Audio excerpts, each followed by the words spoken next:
I'll even go as far as to admit that I've read the first 78 pages of 50 Shades of Grey. Garrett's read after that, she was done. Yes, I was. I need a cigarette. Yes, I was. I need a cigarette. Innuendo. Innuendo. Okay, There you you need go. a new fucking sound clip, Garrett. You've played that 5 times. I'll work on it. Well, hey, I mean, there's always... Because that's what Indiana Jones does. He fucks lesbians a lot. That's a great sound clip. It really is. Well, 50 Shades of Grey is an excellent example of the 3-act structure. I wouldn't know. It's not. I don't even know. I don't know where I was going with that. I have a feeling that book violates every single theory and premise of what you need to do to write a successful book.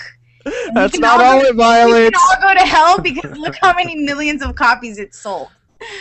Right, and that's the thing. I mean, okay. It takes a big fat dump on any sort of 3-act theory you have or anything. No, that's it true. just happens to be successful. No, that's true, but here's how 50 Shades of Grey relates to the 3-act structure. Have you read it? Let me ask first. No, I haven't. No, I haven't. But here's the thing. I already know from multiple people, including the self-publishing podcast guys, like, they've read it and they're like, it's really poorly written. Like, it's not well written.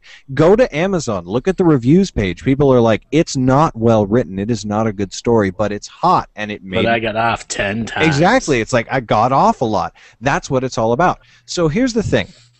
As with anything, and in particular, as with anything that we ever say on this podcast, and anything that anybody else tells you, take rules with a grain of salt. Rules are kind of bullshit. If you're an artist, you're already breaking rules. So you can look at rules and you can be like, well, I'm going to try to break it. But it's more successful to understand why the rule exists and then make a conscious choice about breaking it. Because if you try and just fly off into the wild blue yonder and do something that's totally contrary to all the rules, you're trying to reinvent the wheel. And you might write a 50 Shades of Grey. You might.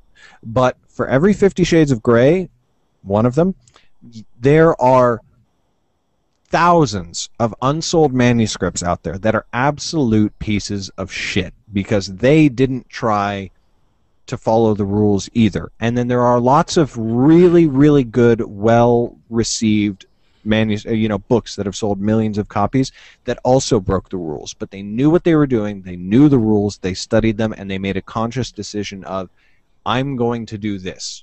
And that comes down to editor's notes as well. Don't follow an editor's note just because they give you the note. Right.